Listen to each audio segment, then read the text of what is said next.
mwana moto te po akosa ngai abongwani pe te po awangata nzambe ya le Nazarien, le Nazarien, le Nazarien. David Nzamba ayebana kitya kokoma mokondima atako bapakolaki mafuta na mosakolima lelo yayo bolingo ebateli le Nazarien lipamboli oyo emonanaka te mpeni mama kantelobi kolapye mapapu masopi mafuta tokokisi ana elongo na nzambe oyo babenga na makomi Jésus. Papa na yo, maman na yo, a traité ma alliance moko boye. Les lots sont souffrir. On s'en a pas sirène de la forêt. Au moins mon tout sera siliki. Moi moi sera siliki. A koto kata bilamba tonga so bunda la bato. Son yezate esprit ya nyama. Mon toi ça menacé na esprit ya ba sirène de la forêt. Yebaka ke prison na yo eza na kata zamba.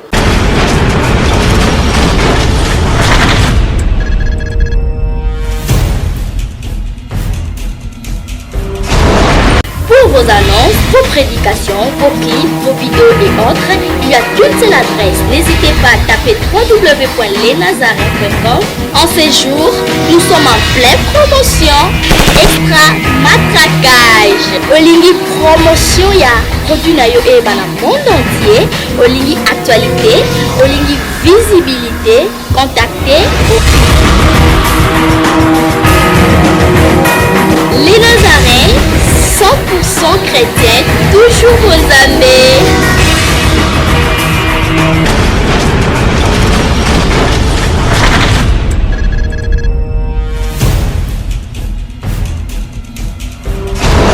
Nzambe tikan kolo Yesu Masia pambola biso oyo alingi yo pe alingi ngai oyo asalela biso lisusu bolamu oyo peut-être bato na mokili bakoka kosalela biso te tobondeli bisika ezali yo okangika misu na yo nkolo pambola bandeko nyonso oyo basepeli kolanda biso bakisela bango mikolo etika ozwa lisusu ntango ya kokangola bango na kombo na Yesu amen. Nzambe apambola bandeko nyonso tu oyo basepelaka mingi kolanda le prophète Josué à partir ya chaîne na biso to site na biso oyo moto nyonso ayebaka keno le seul site le prophète Josué alekaka eza site boy. Nzambe apambola ndeko Tiffany oyo aza kokorde biso lisusu temps Nzambe apambola lisusu koleka mama na ngai Jackie Lokota Malajika nkola bakisela yo mikolo ebele apambola na libota mobimba chaque fois ozo kolanda émission ozo kobenga ozo poser ma question na yebiki eza kosunga yo na bokangola mina yo na kobosana te lisusu atambote ya pamba kopesa yango na mama Anne toza toujours reconnaissant et pas na yo Anastasia Kasongo Nzambe apambola yo peselanga pe mama Karine Mbote Nzambe apambola bino nyonso tu boza tellement ebele soki tolobi ke to pesa kaka bambote et ko risquer de transmettre message te nde na yo kopambola bandeko nyonso tu na bosente mama Nathalie Frank Nzambe apambola pe yo Nzambe abatisela bino nyonso tu mikolo mama Nana Nzambe abatela yo na kombo na Yesu Masia. Na bandi toza koloba toujours bato mingi baza ko poser ma question et pourquoi le prophète Josué ayaka kaka koloba histoire ba démon non toloba ba démon te poto tombo la bango baza eloko te par rapport ya notre Seigneur Jésus-Christ et to lobaka toyaka mingi ko tombo la kombo ya Christ et tant to parle ra biloko oyo to lingaka nde to meka ko orienter bato to meka ko talisa bato comment que monta ko tuko zo délivrance ya vie na ye. Écoutez-moi un peu ma sœur mon frère dans le Seigneur. Na kati ya biloko nyonso tu na kati ya vie chrétienne eloko oyo eleki délivrance ezate même lelo ceux qui vivent à Batebele toza kolela vie à Batebele za kokangama pourquoi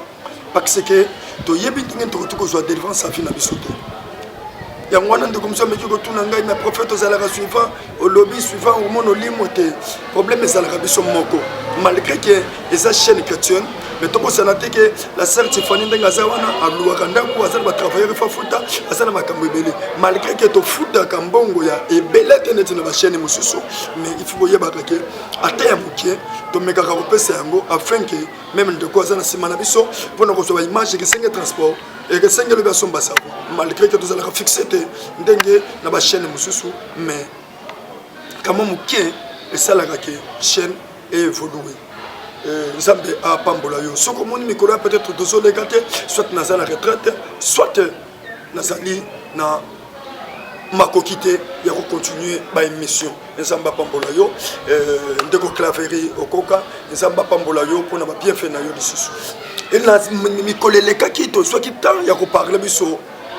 monde des esprits oyo ezalaka mama ya émission na biso monde des esprits soko lingo benga ngai kobosana te benga na numéro na ngai 081 41 61 593 081 41 61 593 nde okozwa mosako de Josué et tokoyeba ndenge nini okota même na ligne po na bandako o bandokota même l'intercession po ozwa temps ya koluka délivrance ya vie na yo ma sœur dans la vie chrétienne ce qui m'a aussi délivrance était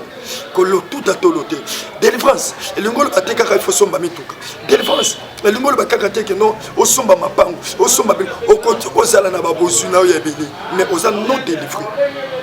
au côté kozala na mapango na yo au côté kozala na Kinshasa même ici au tika ba flirte mais oza non délivré par rapport même ya biso ba oyo tozala tane loko mon côté mais yebaka que tango Christ avant de na kata moto et loko boso Christ memela moto wana et que ça la délivrance et que ça la vie et yango wana un bon chrétien il faut au luka délivrance mais kolebute ki koleka na meka kolebela biso oyetali ba sirène de l'air et ba sirène de l'air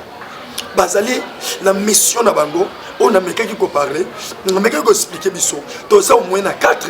ou 5 sortes ya ba sirène mais koleleka ki na lebela ki kaka sirène de l'air pardon sirène des eaux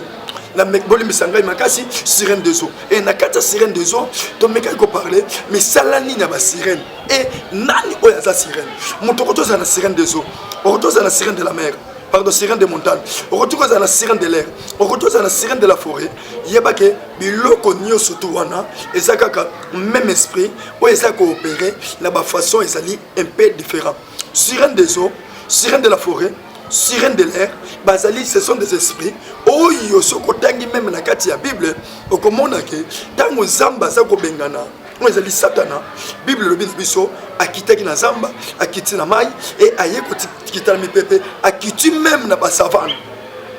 yango na tozana 4 sortes ya ba sirène tozana sirène de savane tozana sirène des eaux, tous la sirène de l'air et tous la sirène de la forêt. Et mon surtout on a katinaye azan esprit ya sirène. Première des choses c'est quoi? Montuana a cause un esprit à dominer le colo ya batonios. Pourquoi? Parce que l'esprit de ce sirène a un esprit dominateur. Ce qui a vendu na kati ya mutu et le quoi liboso a komemela mutu wana lo lendo. Mais a koluka ke mutu wana a imposé nesika o batunyo so bazali même na kati ya libota. Ce qui le kola ke mutu azana sirène na kati ya zoto na ye bato bakanisa kaka ke non bondo ki ndeza très dangereux ko le kabilo comme non ngai na le baka chaque fois. Donc mutu azana ba sirène na kati na ye il est plus que même un sorcier. Donc il est même plus que une sorcière. Mutu azana ba sirène na kati na ye même ndoka ko lia yete et na kati na pe bakotika na ko yoka na mukolo moko te na ndoki. Pourquoi? Parce que ndoki so yeba déjà que non mutu yo tant so bundise na butu esprit na sirène et ça va se présenter na kati na ye et ça ko luka pe bundise parce que c'est un esprit. Mais le nom na ngina le belakaka rien que sur les sirènes to ba esprit il y a forêt. La kati lokoyo tokoti ko wanga na yango tokoti ko boya yango mais la plupart ya ba africain la plupart ya monde okomona ke ba koko na biso ba salaka ba alliance na ba sirène de la forêt la plupart basalaka ba alliance na bango na ba sirène de la forêt nde bisika oyo lelo via bato eza kolela via bato eza konyokwama okomona ke la plupart ya bakoko na biso bakendaki kotraiter soit azalaki pêcheur soit azalaki chasseur amonaki ke po azala bien na chasse na ye ya kotu kozalaki ya zoboma nyama mais a sacrifié première génération deuxième génération troisième génération na ye quatrième génération et ça sacrifié pourquoi que libota wana pendant 4 générations entre 5 générations et koki komona bola monter et ça libota oyo bazui yango ba sacrifier yango ba sirène et ba sirène de la forêt la plupart ya ba maman na biso ya ba koko na biso ba traitaki alliance na bango na ba sirène des eaux na ba sirène de la forêt na komeka ko expliquer yo et pourquoi pourquoi sirène de la sirène de l'air ba sirène de l'air to ko soit tant ko lebela ngo mukolo mususu et to ko soit tant ko expliquer ngo le kola toujours komeka ko lebela toujours pona milimo oyo eza ya zamba et ba koko na biso wana ba zwaki besri wana ba traitaki na yango lelo somona mutu nyonso surtout un africain surtout ba congolais même ba africain surtout soko zo landanga même européen même changer nationalité okoki ko changer nationalité mais ko bossa na te origine na yo aux américains te origine na yo aux anglais te aux anglais te origine na yo et aux congolais et le kola yo aux congolais yeba ke makila ya ba koko na yo le kola ba kende ko sala alliance na ba sirène ya zamba et yo à tous aux États-Unis à tous en France besrio na ba kolanda yo toujours pour na ko combattre yo et quand o besrio sirène de la forêt et ça quoi ya kovanda na kati ya moto première des choses ndenga otoloba na yo moto wana akozala nanu n'esprit o ya ko dominer ye il faut dominer le couleur batonyo surtout ye il faut régner le couleur batonyo surtout et moto ya vandi ce esprit ya ba sirène de la forêt na kati na ye asa moto yo azo tambola na kanda oyo ko tuko sakana na yango te na kanda moko oyo ezali exagéré le col esprit sirène de la forêt vandi na kati na ye akozala même na respect peut-être te même envers mobali na ye asa la capacité yango so bala bato mususu akeli bala malam akomi ko beta même na mobali ne na kati ya ndako pourquoi parce que le kola na kati na ye asana ba bi sirène de la forêt akosala na makasi o ezali ya ko lekandelu et musala na ye aya abeta kana mobali na ye et soki asiliki akobeta même bato no surtout et okoya komona mutu soki asiliki mutu azala basirène de la forêt okomona ye elongi na ye et s'est transformé okomona misu na ye et s'est transformé otali mutu olobi non oyo mutu oyo aza susu mutu normal te mutu comme aza na histoire ya basirène de la forêt na kati na ye aza kokoma niama kati na basirène de la forêt yango okomona mutu soki esprit ya na basirène de la forêt efandi na kati na yo ekememela yo selema oyo ezanga limite pourquoi parce que yo prison na yo eza na kati ya zamba oza kovivre lokola niama yango lokomona mutu mususu bapongi na ye babutu na ye amonaka toujours izamba amonaka toujours makambo ebelebele yango na soko lobana ndeko moko aza kobetelanga lisolabi papa de fois naza kolala nazomona ke naboti nazotuna ye oboti ndenga bité nazomona ke naboti na papa nanga mais eza esprit ya forêt namoni ke naboti na mama na ndeko nanga eza esprit ya forêt pourquoi parce que nyama na kati ya zamba akipaka tatate mama tata kutu mama kutobota bana na ye kaka bana wana bango wana bakobalukela ye bango bakototia lisusu zema papa na kati ya zamba akotu kozala ke aboti bana na ye mais tango comme na posa mwasi akototika mwasi na ye azwi kaka mwana oya ye moko et bref année ce que toute l'histoire bana l'autre okomona ke lokola bana l'autre bakendaki baboti na tata na bango comme c'était des esprits nzambe alakelaki bana wana nyonso to mabe libota moab elakelaki mabe pourquoi parce que babimaki na tata na bango sur le plan spirituel aussi moto aza na l'esprit de la forêt aza na capacité ya kobima na tata na ye na molimo ya kobima na mama na ye na molimo et ozokomona ke oboti mais tango yo ozokomona ke oboti na ndeko na yo yebake ozali na kati ya esprit wana na kati na yo pourquoi tango tu soit ozolala ozolota des fois na kati ya zamba ozolala chaque fois omonaka toujours ba makaku ba nyama oya méchant ya kati ya zamba oyo bavandaka na bato te ça na motu na yo oza na kati ya forêt oza na kati ba sirène ya forêt o ba so contrôler vie na yo ma sœur mon toi za na kati ba sirène de la forêt maman okotikala ka kozwa kimia na vie na yo ata mokolo moko te parce que esprit ya banyama nde yango efandi na kati na yo esprit ya nyama nde eza kodiriger yo esprit ya nyama nde ezosala ke okoma lokola nyama mama kotoza na poto place mindele baza oza kolia bien ozosala makamio surtout bien mais na kati na yo il faut yeba que quel esprit oyo ozomema il faut yeba quel esprit ozotambola na yango balobi roi tango loli aloti ndoto abengaki ba magicien c'est-à-dire quand na ba magicien na moko azaki na esprit na ye mais balobi ki tango moni Daniel azoya alobi à toi je vois l'esprit supérieur donc c'est-à-dire qu'il y a un chrétien il faut yeba quel esprit ozomema ozo prier ozo tebele ba prière ozo te ya kolela l'ensemble ozo tebele ya ko gêner mais pourquoi il n'y a pas de solution maman yango tant ozomona bilili ozomona ba délivrance ndenge zo salema ozomona ba image ndenge nini ba délivrance zo salema na kati ya communauté la restauration des brèches comment que les prophètes Josué aza ko sala musala kala surtout sur délivrance afina yote ma sœur okotu ko sala na ba mituka okotu ko sala na ba mapango mais yeba que délivrance est nécessaire c'est nécessaire ndeko mo meko tunanga okifaka ndenge nini tala nako vivre ndenge nini musalo nzamba bengi ngai abengi nga ta plein ngala sala te na travailler kana mukiliza nzambe ko banda tongo ti butu nzamba sala nazali toujours engagé na kata œuvre nzambe naza engagé pour na ko combattre ba force nyoso to wana esprit la sirène de la forêt na kati na maman et personne qui miate il faut yebaka que non tata na yo koko na yo a traité alliance na esprit ni yango na to fongoli bible na biso pour mona ke ba démons ce sont des esprits o yesali ba démons ce sont des esprits o yesali ko vivre papa songi biso ozelu sa mukanda ya celui sur Mukanda ya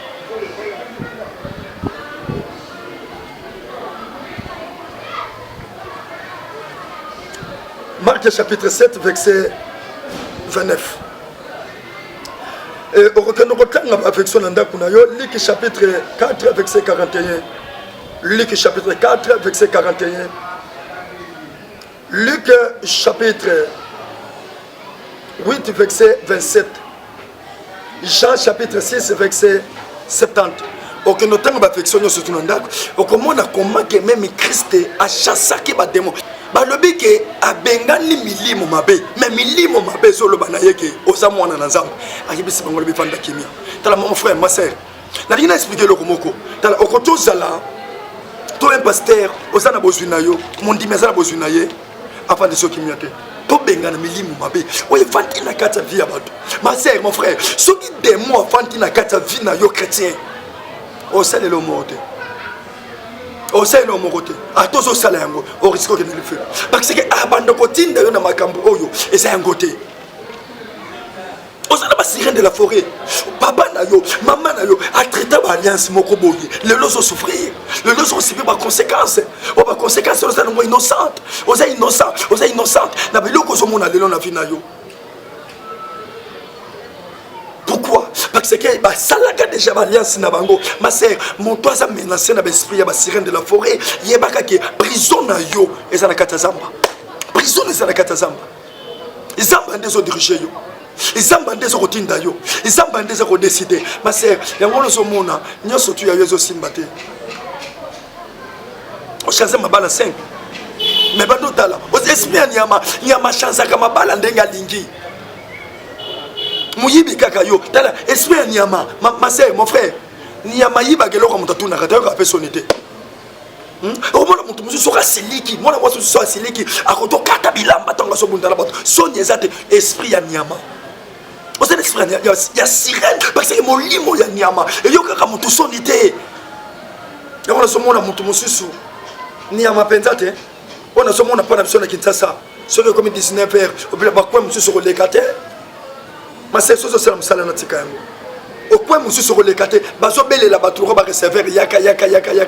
na monde pas na biso na njili awa mais et ça somo Paka tu m'envoies, paka tu m'as kendo que le monde va fantir. Biso ba sala ensemble so kendo kuna to oso ko leka mais so ko sala makolo il faut soit ta cahier, oso ta Bible, on bi bombi pour otala ta ngambute. Esprit ba nyama. Moto ça na sirène de la forêt na katina ye. Maman, il faut pas chasser le koana. Sonia ezala nete, akoto panza batu. Akoto panza batu. Nyama 5 sakate. Nyama 5 sakate. Même na kati ya famille na bino, même na kati ya libaloza, même yo moko ndongo za, soko senti que na kati no 5 sakate. Les kambo moké, okyo yebiso.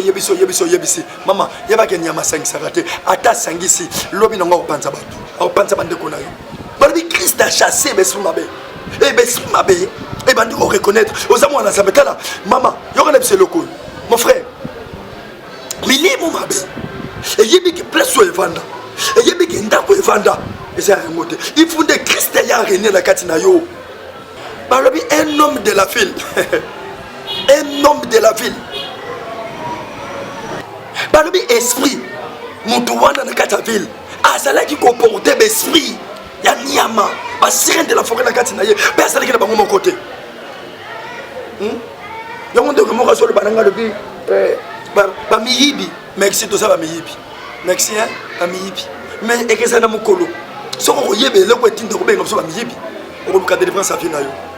est-ce to yibana est-ce to yibana le cas de délivrance besco to sko gayoni bato lokuta to kosa yonini milibo za nakata nzoto lesi to kosa yango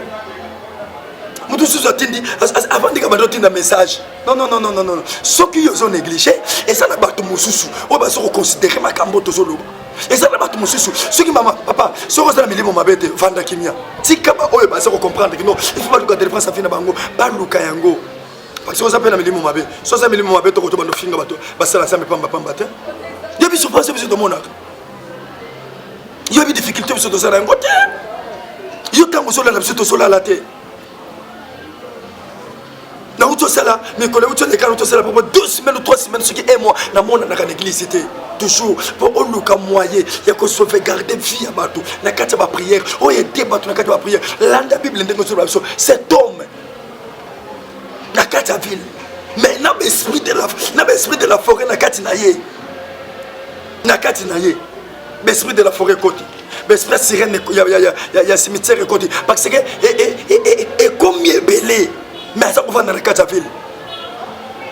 mais c'est le cas de France mon frère l'esprit il y a sirène de la forêt sur dans la carte moto maman et qui rendre yo ata ça na bozui ata sombi mituka ata sombi mapango maman ngande na zabo ata na la linzala sirance na ngeza moko suis un homme délivré mon toi ça délivré et le bel naïe, quand on a naïe, ni au soleil, et puis ça rassemble le coup, mais mon toi ça n'a délivré, ni au soleil, et ça peut glorifier quelque part. On m'a dit tout ça, Kalate, aux dingo démarrer, aucune ambiance, aucune pense en bon. Il y a ma bête à qualité, aux en fouté. Il y a ma bête à qualité, il y a ma nio so aso silisa en kaka. Abanza bamona ngai ke neti na zao ntezanga parce le cas de France parce sirène de la forêt na katina yo banyoko liyo bazo tembele bazo maltraiter yo et ça média moi ko kota na profondeur ezate le côté la ligne to soumen intercession benga le bananga papa Josué la salle a besoin de côté la ligne et on peut faire programme il y avait une intercession. Et la carte de texte, on a deux bonnes de là, ça m'a reçu. De défense, c'est que soit moi. De défense, c'est que soit moi.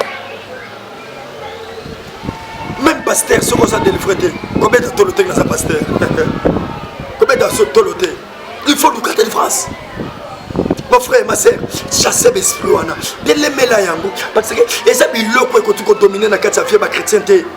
Mais si vous avez régné la carte de la vie chrétienne. Dans 1 Corinthiens chapitre 2 verset 4. 1 Corinthiens chapitre 2 verset 4. Ma sœur, il faut un esprit. Mon copain qui est il faut ça na fox moko ouais que les qui sont bisika no surtout tal ba sirène de la forêt bazo so tembele yo lokolo zo luka délivrance c'était yiba que tangu yo boti pe bana na yo un jour okokufa nzamba tika so mikolo belé na mokilité 80 ans 70 ans 60 ans okufi mais bana na yo ba kotika na ndengeni luka délivrance afina yo soko suite délivrance afina yo il y a des esprits là délivrance c'est-à-dire que aux suite délivrance on arrêté au cas où yo ka nyoso sala kina ngona bango au cas de relation nyoso sala kina ngona bango et soko ça même na bana 100 bana 50 et bakoko na yo bako vivre malam parce que alliance peut salimaki au cas yango et ça passe et ça va nous on a continué ligne et mutazo kanisa délivrance et ça le comme kolomoko non même biso jusqu'à présent tu continueras toujours à combattre même capacité de na saboy na otikaka ko luka défense na finanga simko na okufa mais au jour na soka temps ya ko chasser na soka temps ya ko bonde la Zambé ya ko soka temps ya ko dénoncer na biloko mususu Nzambe oyo ngate et comme la ngate Nzambe oyo na so sel auto de défense pour na finanga c'est bon Nzambe ko zanga te ko pambola oh la solo balobi mateya na ngai pe malakisi na ngai ezali teke pona biloko ezanga tina to makambo moko elekaka kaka ndenge na to ya pamba mais ezali na nzela ya démonstration ya molimo na Nzambe par la démonstration ma frère ma sœur biloko ezana kata nzoto na yo ezosenga démonstration ya esprit est supérieur pour nous chasser il soit un bon de l'ensemble et c'est un message na kendaka toujours na message de défense et la zakoyeba que ce qui kola swingi biso to sile sa message sur les sirènes et na yebi na katina yango et ça message ça vaste et na bandokola kisayo ni ya moko oyo yaka kofanda na kati ya moto ya zone de défense était nyama oyo yaka kofanda ya banyama wana et ça la misala na kata nzoto ya bato et ko yete yo makasi na yebi que ce qui kola kosunga biso makoki ekomona na yekoleka kala be mission et na yebi que ekezanga te ko silisa penza malakisi oyo mais mission message na biso to maman et ya mission na biso base na nous toujours sur le monde des esprits et pour notre solo bela l'esprit kaka et comment on doit combattre yango comment on doit chasser yango mon Paul alobi maté na biso eza maté za vanité yango na ngila expliquer ma sœur mon frère soko monika ka église ba yeba te yo lokola sango alléluia amen amen basuki si wana bima okufa kende luka bisiko baza ko chasser bango bazo benga na bango o Yesu sa jena pona biso na bi Yesu jena ki pona bino nana lobi ke Yesu jena ki pona yo ma sœur Yesu jena pona yo te a jena pe pona a jena ka pona ministère de tanga Bible bien kala o Yesu akufaki pona biso oui akufaki pona nga pona zo accès ya ko chasser mais pona zo accès wana na ko to vanda kimia te il faut na bondela il faut na chasser il faut na comprendre mais les cambagènes Yesu a gêné pona ministère na ye pas yeba ki ke démon ya bon bunda na ye esprit yo pe tayama lo baki muntu alinginga ameme kulusu na ngate mais amema ekulusu na ye ekulusu na za l'esprit aux mema l'esprit de la forêt yamo ekulusu na yo luka moye o mema yango o combattre yango o bundisa yango et lola ekezanga te ko pambola yo sikankolo apambola yo la pesi bandeko nyonso mbote o bosepelaka kolanda les prophètes de Josué votre humble serviteur de comment quand tu n'as prophète mikolo ba feste te pour la nuit na kolata feste ndengeni souci à feste mikolo feste zola tamate le pango toza na yango place toujours kovanda tozo futi église et ça na ba complication et ça na ba problème belé c'est pourquoi na gêné na kolata feste jusqu'à ce que to kosombe na Nzambe le pango ngai na gêné na place na gêné bilia ngai na gêné na nga feste Nzamba pambola yo mama na ngai Jackie Anastasia Kasongo Nzamba pambola yo pambola yo la bossanité le frère Toutala Nzamba pambola yo et tout le monde nayebi maman Nathalie Rolobo papa pesa yambote na pression mbote Nzamba pambola yo pesa le frère Assemblée yambote et tout le monde les numéros n'a toujours 081 41 61 593 081 41 61 593 et comment ça n'a été bêta code RDC de au composé 81 41 61 593 ce que ça a besoin au côté na ligne to bando bonde la na yo elongo et que ça la malam Nzambe abatela yo apambola yo apakiselo mikolo ebele et ba sirène de la forêt et kima Nzambe abatela biso na kombo na Yesu.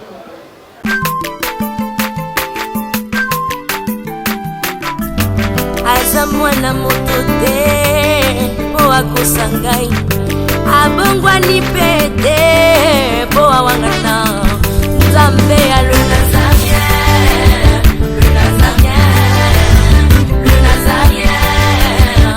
David Nzamba ayebana kitoko koma mokondima atako bapakolaki mafuta na mosakoli